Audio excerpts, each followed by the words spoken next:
Bonjour à toutes et à tous, bienvenue pour ce webinaire sur la solution SAP S4HANA Cloud, un ERP 100% cloud dédié aux PME. Je m'appelle Étienne Blanc, je suis responsable commercial des solutions chez Augusta Reeves et je suis avec Marie de Vulpillière qui est la responsable de la solution S4HANA Cloud. Bonjour à tous. Alors, déjà très content que vous soyez parmi nous. On va présenter en quelques mots qui nous sommes. Donc, nous sommes Augusta Reeves. Nous sommes du distributeur et intégrateur des solutions SAP. On est Platinum partenaire. Donc, c'est-à-dire qu'on est le référent français sur les solutions ERP, CRM, sur les solutions HR et de la transformation digitale. On est les référents français des solutions chez SAP. Alors, comment ce partenariat est mis en place? Ça passe par des critères qui sont très exigeants de la part des SAP et qui nous demandent, nous, en interne, d'avoir une formation de nos salariés très rigoureuse, une maîtrise des outils extrêmement pointue. Donc, nous, ça passe par l'investissement sur des plateformes. On est propriétaire de plateformes des solutions SAP, ce qui nous permet vraiment d'être autonome, que ce soit dans l'avant-vente, dans la formation de nos salariés, et puis dans la recherche d'amélioration continue des solutions. On travaille bien entendu conjointement avec SAP qui nous apporte ces innovations au quotidien. On est également un centre de support certifié, ce qui nous permet vraiment d'assurer la relation avec nos clients à tous les niveaux et sur la durée. Et on a une relation bien sûr très forte avec SAP, on est en contact au quotidien avec eux, que ce soit d'un point de vue technique et commercial. Aujourd'hui, comment on peut aussi décrire Augusta dans son investissement avec SAP, c'est qu'on est donc distributeur full SAP, on existe depuis 1998, mais on est exclusif SAP depuis 2005. C'est un pari qui s'avère gagnant pour nous. Un autre pari sur lequel SAP a misé et qu'on a partagé avec eux, c'est l'investissement sur le cloud. En 2013, on a mis en place chez un client la première solution cloud chez Augusta Reeves et qui s'est très très bien passée et qui se passe encore très très bien. Et pour dire à quel point nous on croit en ces solutions, aujourd'hui l'entreprise Augusta Reeves est pilotée avec la solution, un ERP Cloud comme solution de gestion et un CRM Hybris Cloud qui est le CRM des SAP pour piloter nos activités commerciales. On a donc un partenariat très fort avec SAP qui s'articule aussi autour de plusieurs activités, 5 qu'on peut répertorier en tout cas sous 5 grandes familles. Qui sont de gestion de la relation client, donc qui tournent autour des solutions Hybris Cloud, comme je l'ai évoqué sur la partie CRM, marketing notamment. La partie gestion du capital humain, qui est notamment articulée autour des solutions Success Factors. Bien entendu, la partie transformation digitale, qui est un mot aujourd'hui qu'on entend beaucoup et qui revient un peu partout, et nous, qui va s'articuler autour de SAP Cloud Platform, qui est vraiment une plateforme de développement d'applications et qui permet des multiples solutions. Aujourd'hui, on a des très très belles références, des très belles histoires sur ces solutions-là. Du coup, j'en profite. N'hésitez pas à nous contacter aussi pour des projets que vous avez qui pourraient être réalisés avec l'application SAP Cloud Platform. On a vraiment SCP, c'est plus simple à dire. On a vraiment des très beaux projets et vous pouvez partir même avec des esquisses de projets. On en discute ensemble. On a vraiment des équipes dédiées qui sont très performantes sur le sujet. Donc voilà, n'hésitez pas. Et bien sûr, on pourra revenir à nos métiers. On est aussi sur le cœur d'activité des SAP qui est aussi le nôtre, qui sont les solutions de gestion intégrée. Donc là, on parle bien entendu de la solution SAP S4HANA Cloud, la solution SAP S4HANA On-Premise, qui est son équivalent, et la solution SAP Business by Design, qui est pour les PME de taille un peu plus réduite et les startups. Un ERP très agile que nous on utilise en interne chez Augusta Reeves aujourd'hui et qui vraiment nous donne entière satisfaction. Bien sûr, on est également, comme je vous l'avais précisé, un centre de support, mais qui est un vrai métier à part, tout comme une activité de conseil que je n'ai pas indiqué ici, mais qui aujourd'hui paraît comme une évidence avec l'expérience que toutes les équipes ont aujourd'hui sur SAP. Donc n'hésitez pas aussi à venir nous demander conseil sur l'évolution de votre parc. On a vraiment des capacités, des aptitudes à vous aider. Je vais passer à la présentation très brève de la solution, mais avant, je voulais évoquer le partenariat avec SAP, évoquer surtout la solution, enfin, qui est SAP, qui est l'éditeur SAP. Donc SAP, aujourd'hui, c'est 40 années d'expérience, tout de même, dans plus de 180 pays dans le monde, la présence de solutions, articule autour de 365 000 clients. On peut évoquer ce chiffre assez impressionnant, c'est 98% des 100 plus grandes entreprises dans le monde euh, ont des solutions SAP en interne. Et malgré tout, on peut répertorier 80% des clients de SAP sont des PME, des ETI. Donc on voit vraiment que la couverture des clientèles SAP est très vaste et très large. Et aujourd'hui, elle s'adresse aussi bien à des très grandes entreprises, aux plus grandes entreprises du monde, comme les PME. Les ETI, nous aujourd'hui, Augusta Reeves, on est dédié que aux PME, ETI et start-up. On ne vit que de ça, donc preuve que SAP s'oriente là-dessus, sinon nous on ne pourrait pas exister très clairement. Donc on est très fiers aujourd'hui de cette collaboration avec eux et très fiers des solutions qu'ils proposent adaptées aux PME sur tout type de solutions. Donc comme je vous le disais, la solution S4HANA Cloud, je vais l'évoquer et peut-être une dernière approche avant parce qu'on entend beaucoup parler de l'ERP Cloud et l'ERP On-Premise. Il serait vraiment intéressant de comprendre peut-être de manière je dirais, synthétique l'approche de ces deux solutions.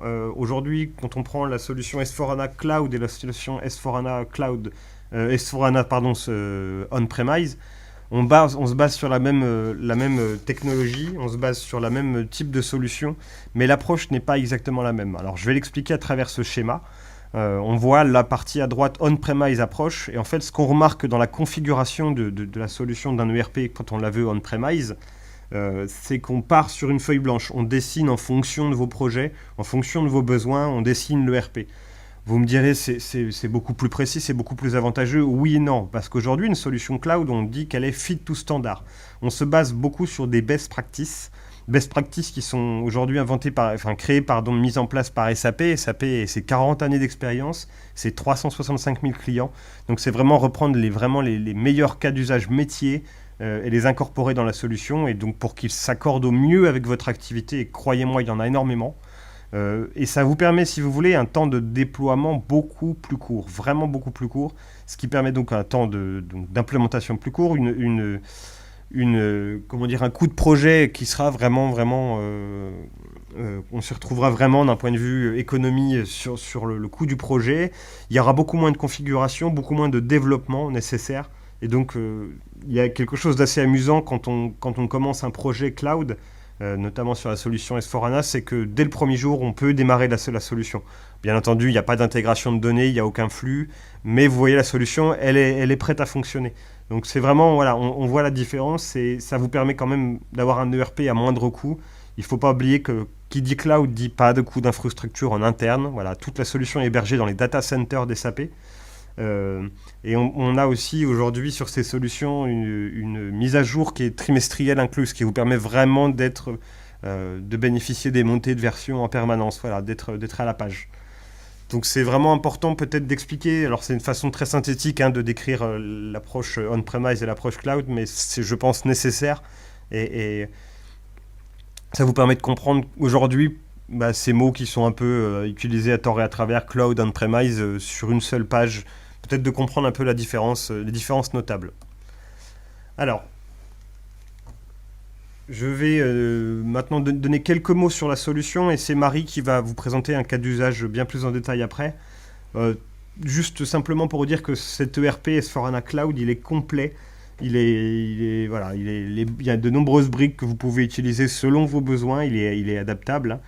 Il est facile à utiliser. Aujourd'hui, on sait que l'acceptation des utilisateurs, c'est un vrai frein. Changer d'utilisation de logiciels, changer certaines fois leur process, ça peut être un vrai frein pour vos équipes.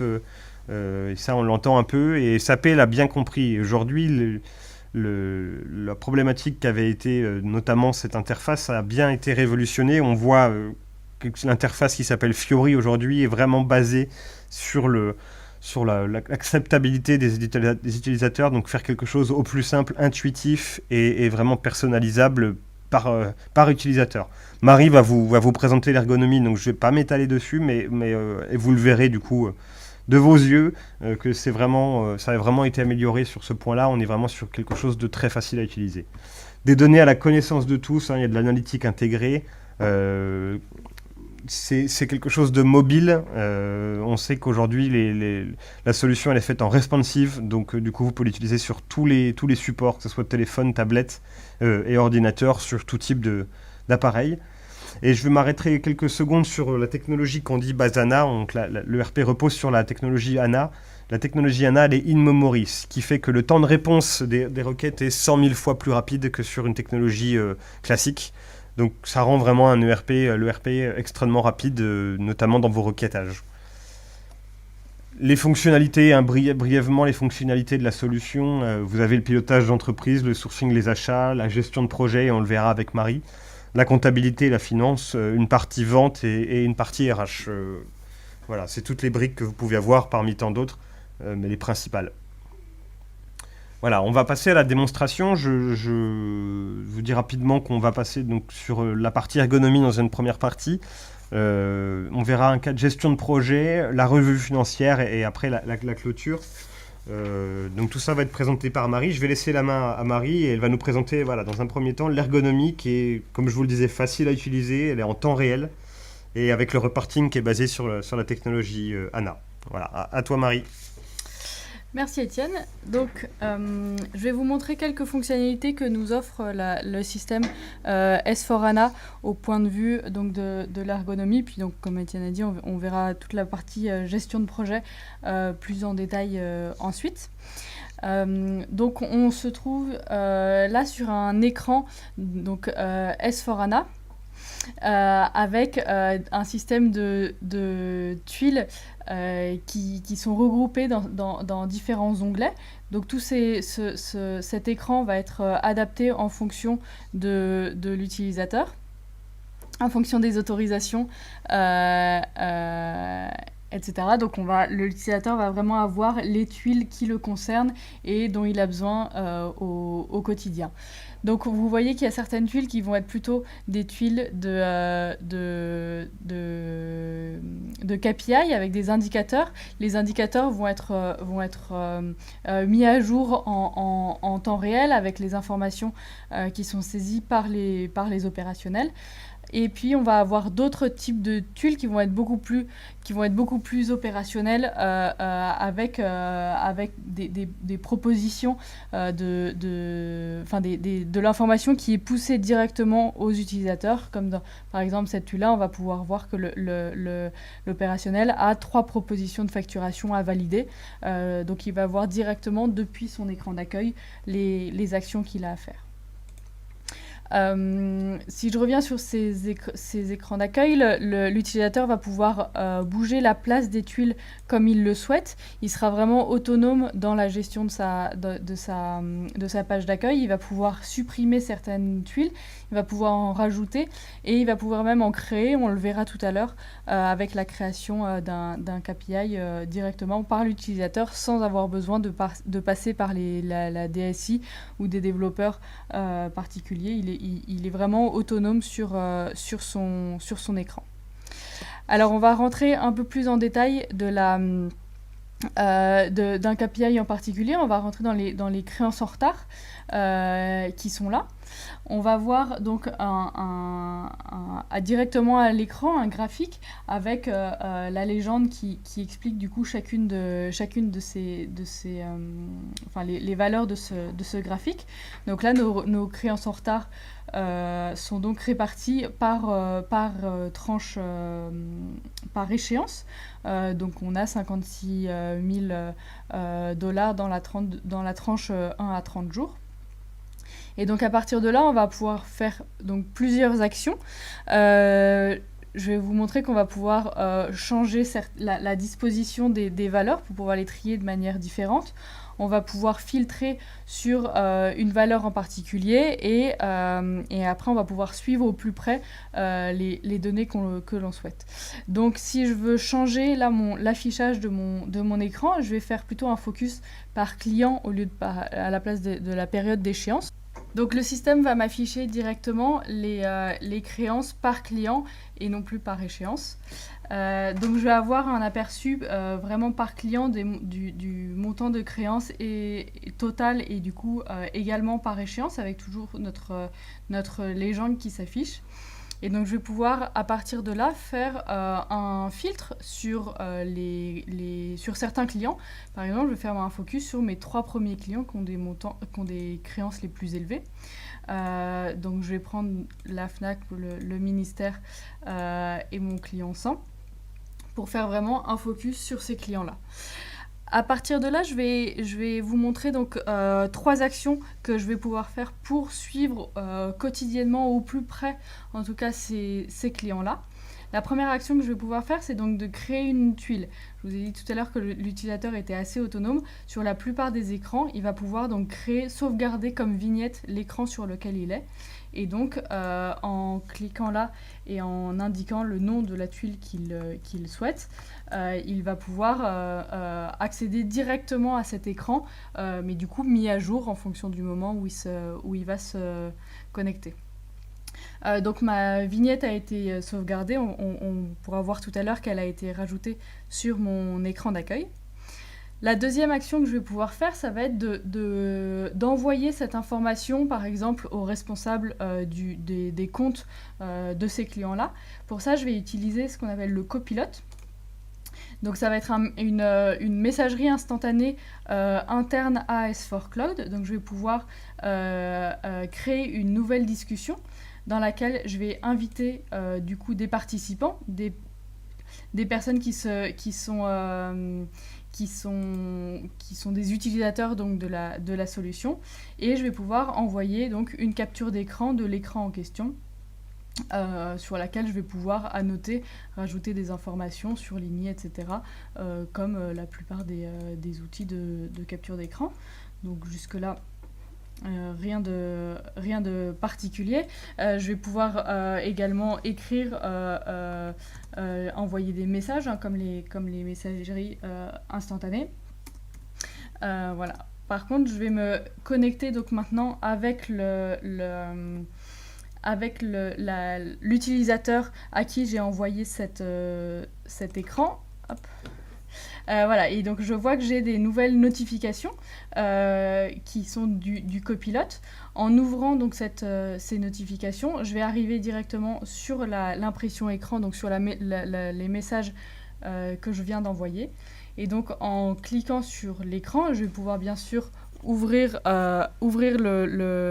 l'impression écran avec les messages qui ont été envoyés, mais je vais surtout pouvoir cliquer sur le lien, ce qui va m'emmener directement sur l'écran, sur le report qui a été envoyé. Et donc à partir de là, l'utilisateur va pouvoir afficher exactement les mêmes valeurs qui lui ont été envoyées, et donc pouvoir analyser les données directement.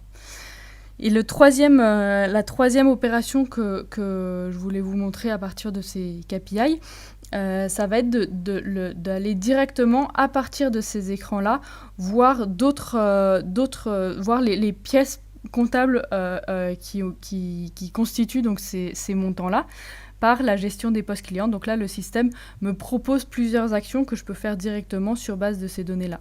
Donc en cliquant sur gestion des postes clients, je vais me retrouver directement sur l'écran de la liste de mes pièces comptables, de toutes les pièces concernées par le KPI qu'on avait avec nos données de clients, etc. Sur ces écrans, on peut bien sûr changer les colonnes de place comme on le souhaite. On va pouvoir rajouter aussi énormément d'informations par rapport aux champs qui sont disponibles. Donc on va avoir tout ce qui est toutes les données de contrôle de gestion, etc. Donc on a vraiment accès à énormément de champs supplémentaires par rapport à ce qui est affiché. Et puis je vais bien sûr pouvoir l'exporter sous Excel pour retrouver mes valeurs et pouvoir les traiter en plus indépendamment du système. Voilà, donc ça m'ouvre Excel avec les valeurs donc, que je vais retrouver par rapport à mon écran. Voilà, donc je vais revenir sur ma page d'accueil. Hop. Et donc, je vois sur ma page d'accueil qu'une nouvelle tuile a été créée avec effectivement mon top 3 de clients avec les créances en retard. Et donc, en cliquant dessus, bien évidemment, je retombe exactement sur mon écran. Je vais passer maintenant sur la partie recherche concernant l'ergonomie. Donc, dans notre écran d'accueil, on a une fonctionnalité de recherche qui va nous permettre de rechercher n'importe quelle donnée dans le système avec un temps de réponse qui est très élevé grâce à la technologie ANA. Donc par exemple, si je mets une étoile dans notre critère de recherche, le système va balayer l'intégralité des données qui sont créées. Alors là, on est sur un système de démo, donc il n'y a pas énormément de données encore.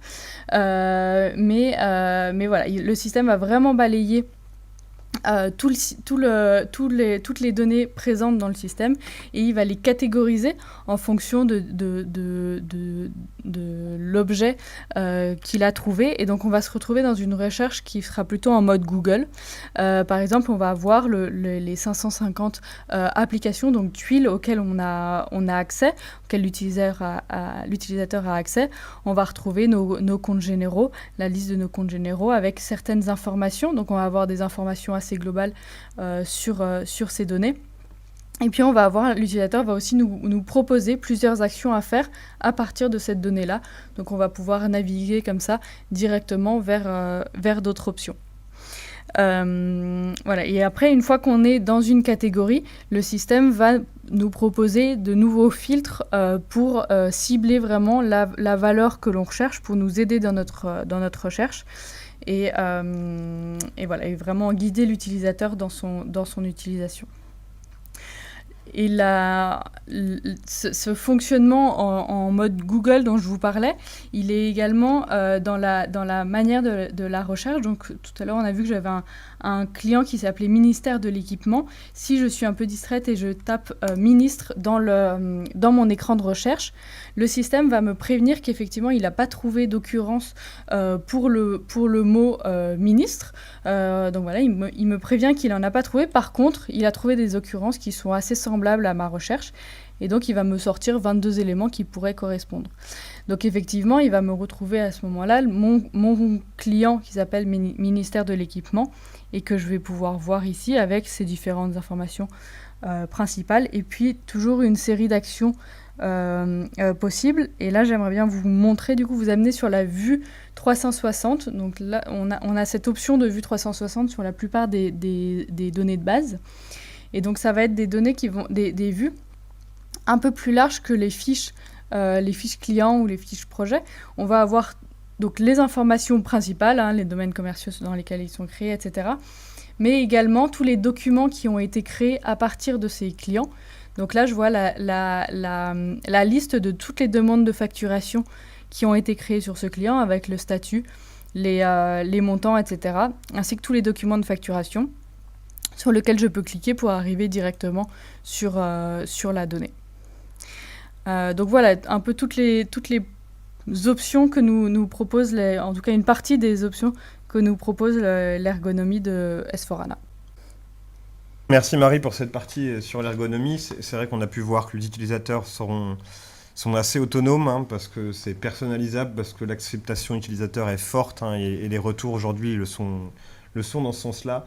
On aura moins de dépendance de la DSI, donc c'est important. On voit bien que c'est en temps réel, la base de données ANA, on n'a pas encore vraiment trop expliqué, mais on le fera sur la base de données ANA, elle est in memory, donc on a vraiment un temps de réponse 100 000 fois plus rapide que sur une technologie plus ancienne. On voit que la recherche en mode Google, cette recherche intuitive et intelligente, elle est très pratique. On fait tous des erreurs, on tape tous très vite et puis même des fois on n'a pas forcément l'idée du mot, du terme exact pour la recherche. Voilà, là c'est vraiment, ça nous fait gagner du temps. Et on voit que cette centralisation des informations sur la même page avec des KPI, ces couleurs, voilà, ça pousse aussi, on peut voir que ça peut nous pousser directement sur certaines actions opérationnelles à faire. Voilà, on est vraiment sur une amélioration tout de suite sur une page d'accueil, où les utilisateurs se rendent vraiment compte de tout de suite de ces activités et de ces problématiques. Bien entendu, sans oublier la partie reporting, voilà, toujours très intéressante. Alors maintenant, on va partir sur la partie projet.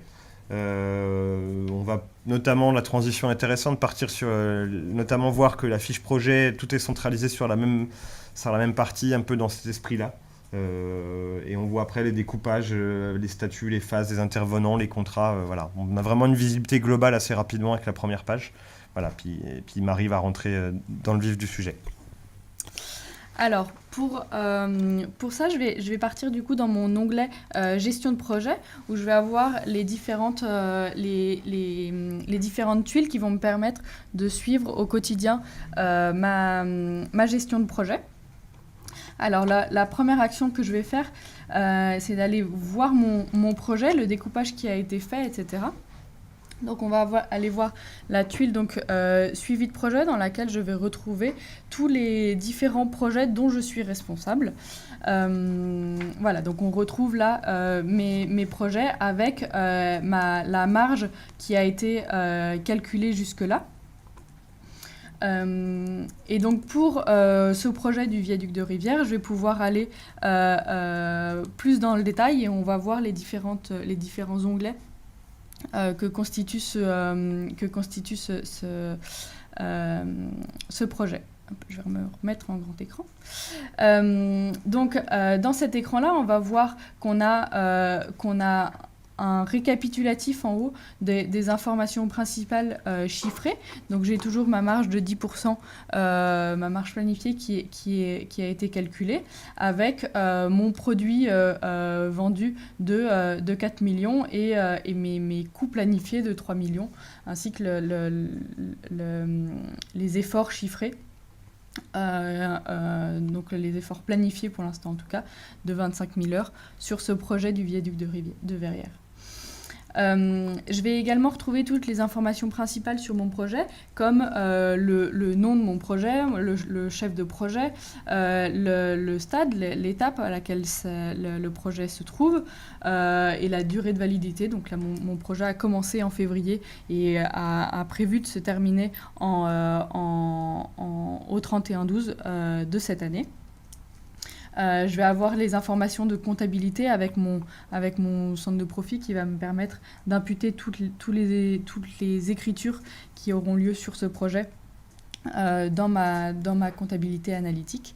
Et puis les différents rôles, les différents partenaires de mon projet, comme par exemple mon contrôleur de gestion, qui va pouvoir être indiqué et qui va pouvoir récupérer directement toutes les informations plus facilement.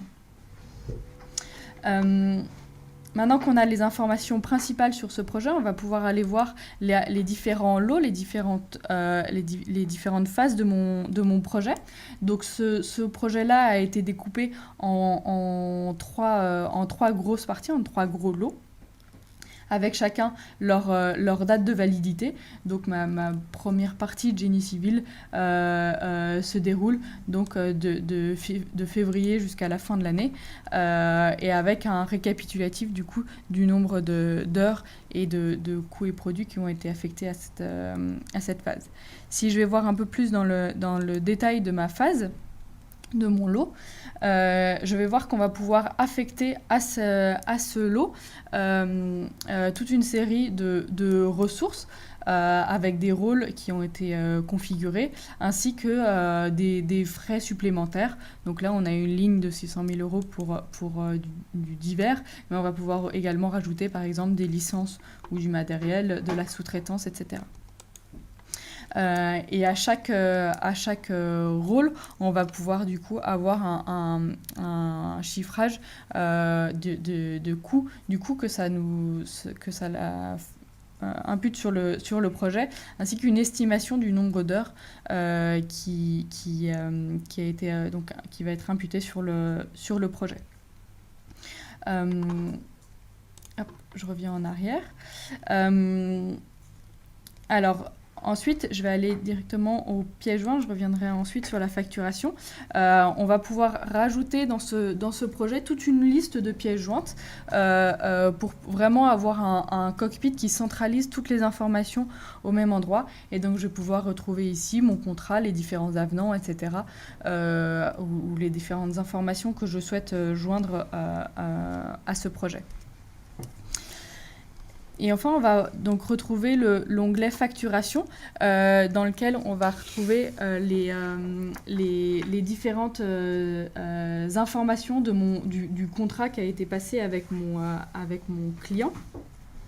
Donc je vais retrouver la référence qui va lui permettre de rapprocher facilement la facture avec son engagement, la date, le montant global qui a été convenu avec le client.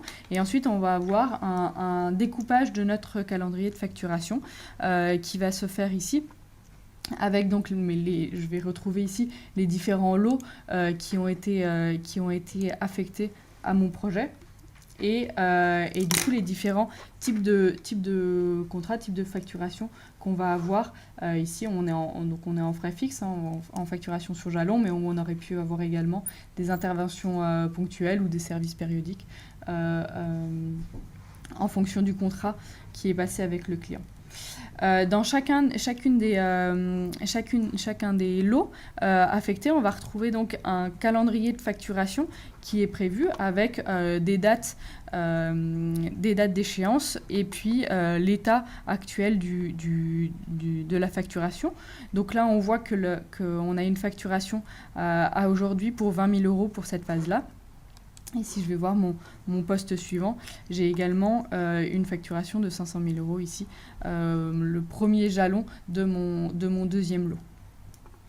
Donc on va voir ensuite comment facturer ces jalons-là et le processus du coup de facturation de ces commandes, de ce projet.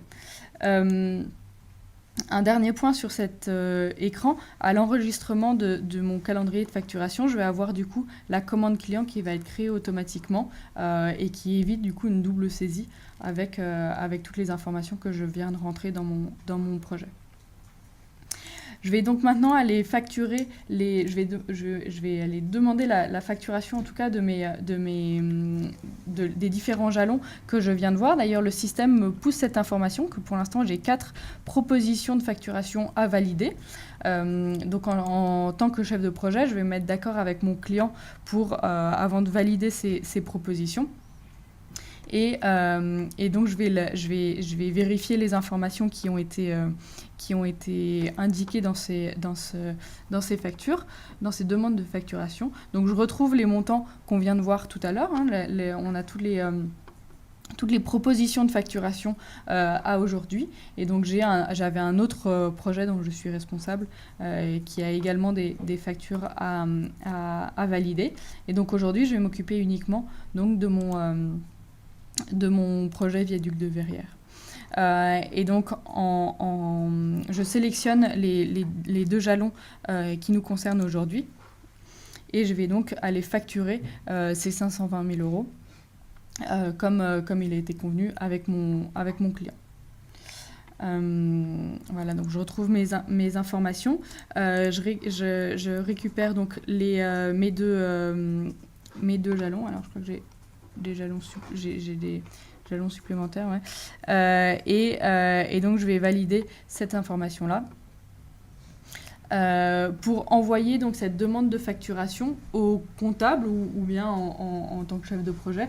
Ça dépend de l'organisation de chaque projet. Et donc une demande de facturation vient d'être créée dans ce cadre-là. Donc je vais revenir dans mon écran d'accueil. Et donc je vais aller voir les documents de facturation qui sont prêts à être créés. Et donc je retrouve ici mon document que je vais donc valider, alors soit en tant que comptable, soit en tant que chef de projet, en fonction de l'organisation. Donc il est en train de traiter la demande, voilà. Et donc, il va me récupérer dans cette facture l'intégralité des données qui étaient indiquées dans mon projet avec le nom du client, etc.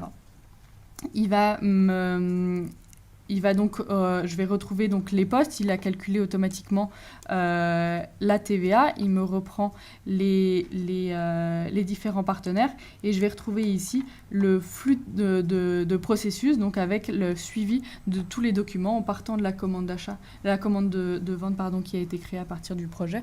Je retrouve ici ma demande de facturation et enfin ma facture.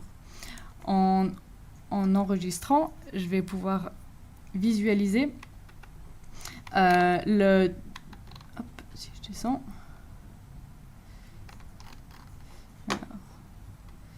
Voilà, il arrive. Donc j'ai mon écriture comptable qui a été ajoutée suite à cette sauvegarde. Et je vais pouvoir visualiser directement... Alors, je crois qu'il faut que je sorte. Je vais pouvoir visualiser directement le document qui a été généré par le système avec toutes les informations concernant cette facture, les montants, la TVA, etc.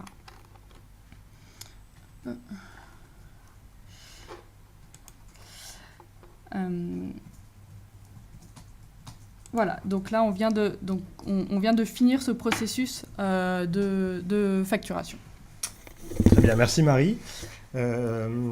C'était intéressant de voir que le cockpit pour le chef de projet lui permet de piloter son projet, d'être au courant en temps réel de sa marge, de ses dérives potentielles, et puis surtout on voit bien que suivre au plus près sa facturation. Voilà, c'est le principe de l'ERP, mais c'est très, très vrai dans S4HANA Cloud où il y a vraiment, on essaie de limiter, d'éviter au maximum les doubles saisies. Voilà, pour gagner en productivité et en efficacité. Maintenant, on va partir sur la partie revue financière. Donc, on va voir la simulation d'une revue financière à intervalles réguliers, déterminée selon le contexte, avec le directeur de projet ou le contrôleur de gestion. Avec les étapes suivantes, on aura donc la suivi des temps, la gestion de reste à faire et la constatation de produits. Alors, donc pour ces 3 étapes dont Étienne vient de parler, on va avoir donc évidemment trois tuiles, 3 applications différentes qui vont nous permettre de gérer ces informations-là. Donc la première chose, avant de faire ma revue financière, je vais m'assurer donc que tous les temps ont bien été saisis correctement dans le système. Voilà, et donc je vais pouvoir récupérer, grâce à cette tuile, la totalité des ressources qui doivent imputer sur les projets dont je suis responsable. Je vous retrouve ma réparation de route ici et mon viaduc de Verrières, avec toutes les informations nécessaires, comme le nombre d'heures qui ont été prévues jusque-là. Les heures saisies, donc on voit qu'il n'y en a pas beaucoup pour l'instant qui ont été saisies, et puis donc le calcul des temps manquants. À partir de cet écran, je vais avoir 2 possibilités. La première, ça va être d'envoyer un rappel directement aux personnes. Donc par exemple, pour Julien Baldé, qui est là et qui n'a pas encore saisi de temps, je vais pouvoir lui envoyer un rappel. Donc ça va lui envoyer une notification pour lui rappeler de saisir ses temps. Et puis par contre, pour Marie sur le viaduc de Verrières, je vais pouvoir saisir ses temps directement à sa place. Donc voilà. Et donc je vais voir s'afficher donc un planning, une semaine qui est là, donc c'est la semaine actuelle, et sur lequel je vais pouvoir choisir les phases, toutes les phases sur lesquelles elle est affectée. Je vais également avoir des rubriques pour la formation, les déplacements, etc. Voilà, et donc là, on va imputer du temps sur ce fameux viaduc de Verrières. Voilà, donc je sélectionne la phase sur laquelle je veux imputer, et puis je vais dire que lundi 12, elle a travaillé donc 5 heures et sur la phase de l'étude technique, et que mardi, donc aujourd'hui, elle aura travaillé la matinée 3 heures sur la phase du génie civil. Je vais pouvoir voir également que, par exemple, la semaine dernière, elle a déjà travaillé sur ces phases-là. Et donc, on voit qu'il y a eu une notion de approuver, refuser, etc., qui va pouvoir être mise en place. Dans ce cas-ci, elle n'est pas mise en place. Dès la sauvegarde des informations que je viens d'enregistrer, le temps va directement être approuvé. Mais on peut mettre des étapes de validation par un supérieur voilà, afin de refuser les temps qui ont été demandés ou bien de les approuver. Voilà, donc en sauvegardant ces données-là, je vais avoir donc directement toutes mes écritures qui vont être comptabilisées suite à l'approbation des heures qui ont été enregistrées.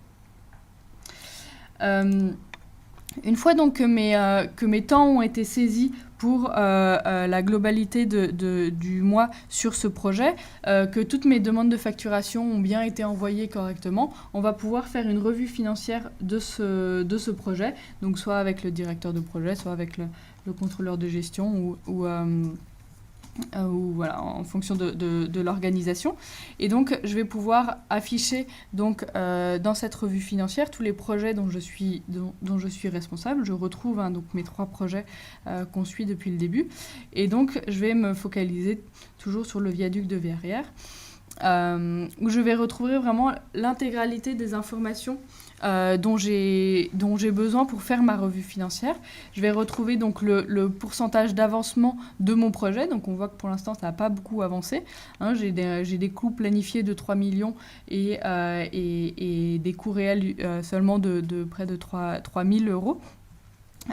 Seulement. Et donc, j'ai une marge pour l'instant de 10% qui n'a donc pas bougé. Et donc, je vais retrouver dans cet écran toutes mes différents lots qui se retrouvent ici. Donc, je retrouve mon génie civil 1 et 2 qui sont là, avec du coup les ressources et les différents frais qui avaient été prévus au cours de ce projet, à l'initialisation de ce projet, avec mes efforts planifiés, mes efforts réels, et donc la valorisation en euros. Et c'est donc là que je vais pouvoir ajuster mon reste à faire en fonction de l'évolution que je vois sur le terrain de mon projet. Et donc, par exemple, là, pour cette tâche-là, je vois que j'ai encore 194 heures de reste à faire, mais je pense que c'était un peu surestimé. Et donc, je vais plutôt passer à 150 heures pour le poste de gestion de projet. Par contre, pour ce poste-là qui est à 1000 heures, je pense que là, par contre, c'est plutôt sous-estimé, donc on va passer à 1100 heures.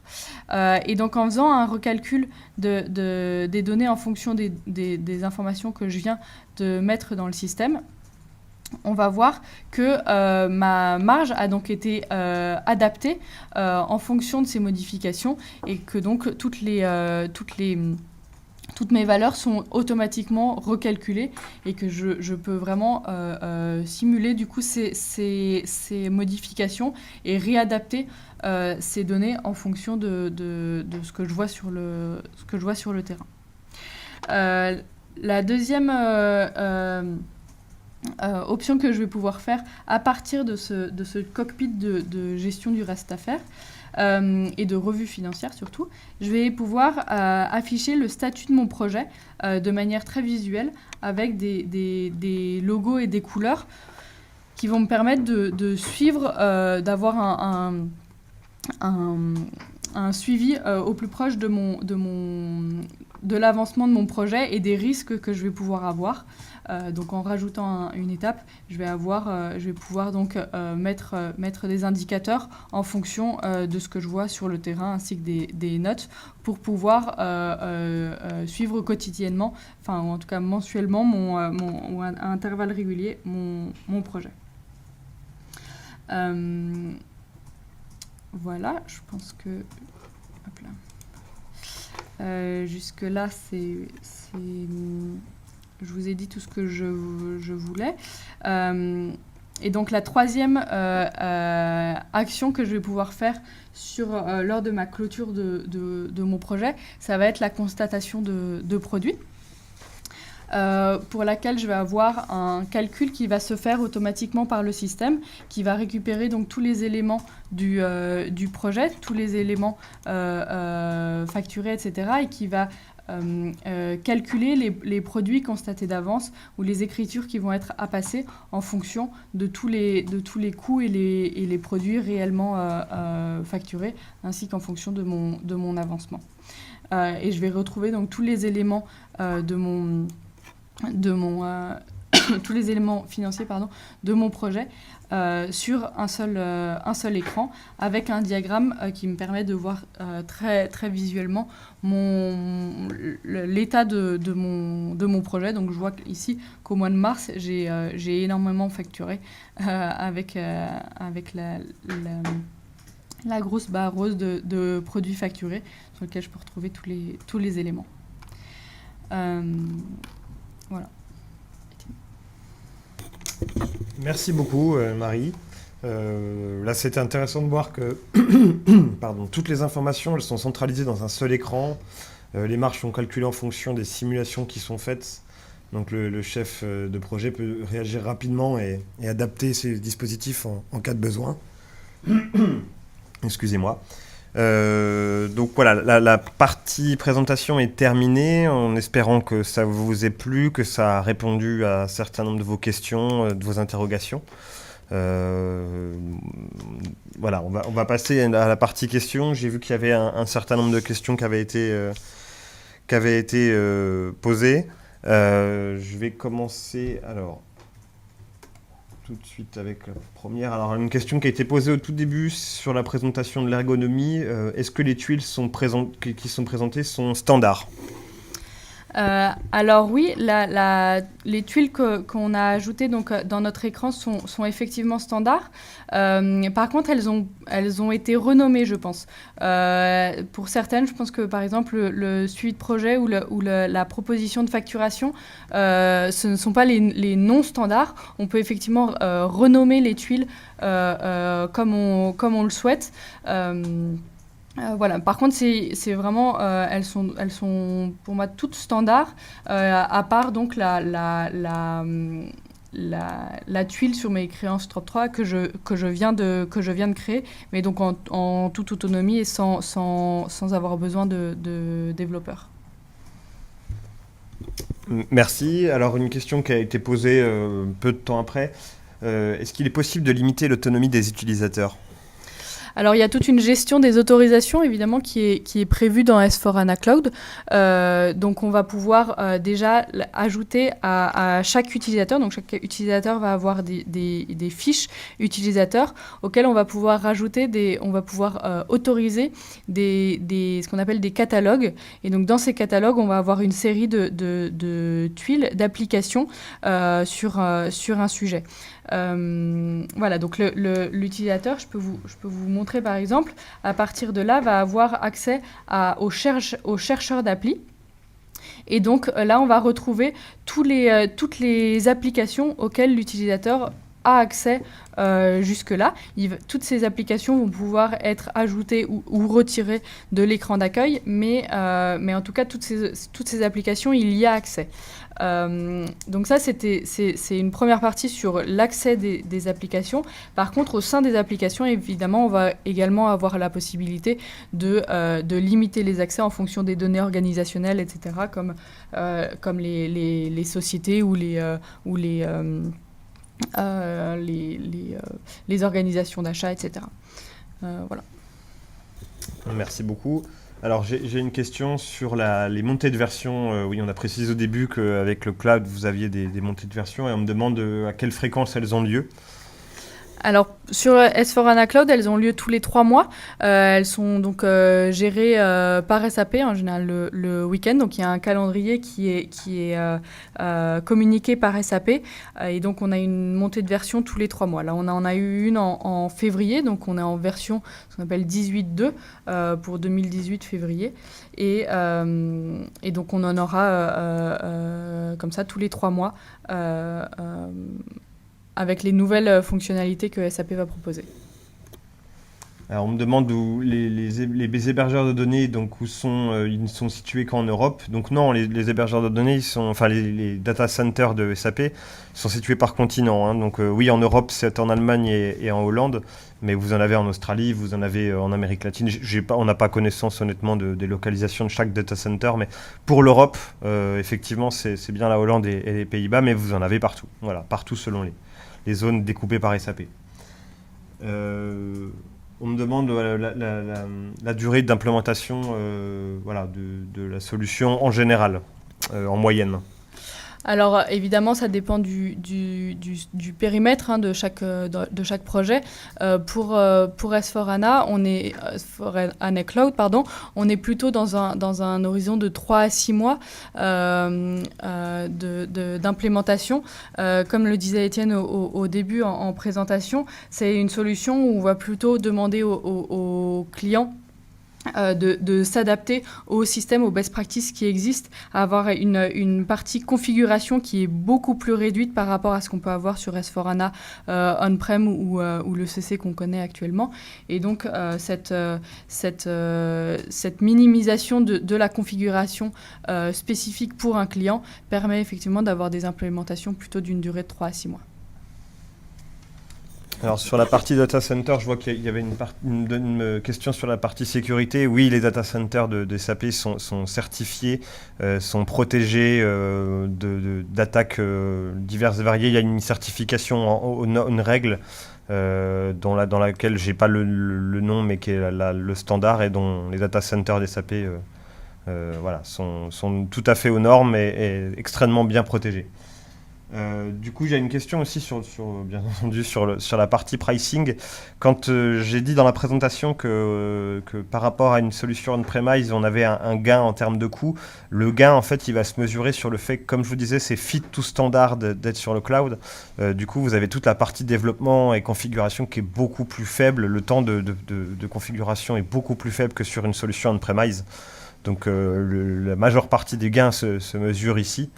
Sur la partie pricing des licences, voilà, c'est des abonnements. Vous avez des abonnements pour 3 ans et vous êtes vraiment sur chaque utilisateur. Maintenant, définir un listing de prix comme ça, c'est très compliqué parce que c'est vraiment du cas par cas. Mais voilà, vous avez vraiment un gain en termes de coût par rapport à une solution on-premise et ça a été mesuré de nombreuses fois. Alors, s'il n'y a plus de questions et à ma connaissance, il n'y en a plus. Bah écoutez, voilà, on vous remercie. De toute façon, nous, on se permettra de vous envoyer un récapitulatif de ce qui a été dit aujourd'hui, avec les questions aussi. Si vous avez la moindre question, vous pouvez vous adresser donc à moi-même, Étienne Blanc. Mes coordonnées s'affichent actuellement à l'image. Téléphone et mail, n'hésitez pas. Si vous êtes déjà client chez nous, Augusta Reeves, les commerciaux qui sont sur votre compte seront tout à fait aptes à répondre à vos questions, hein. Donc n'hésitez pas à vous adresser à eux directement. Sinon, bah, voilà, n'hésitez pas à poser des questions à moi. Vous aurez la chance de pouvoir revoir en replay ou de transférer à vos collaborateurs, si vous le souhaitez, la présentation qui vient d'être faite. Voilà, on l'enregistre et on vous enverra bientôt la possibilité de le revoir en illimité. Voilà, en attendant, je vous souhaite une excellente journée. Merci beaucoup en tout cas de nous avoir écoutés. Voilà, merci d'avoir assisté à cette présentation. On espère qu'elle vous a plu et, comme je disais, qu'elle aurait pu répondre à un certain nombre de questions pour vous. Voilà, je vous souhaite une très bonne journée et on vous dit à bientôt. Au revoir. Au revoir.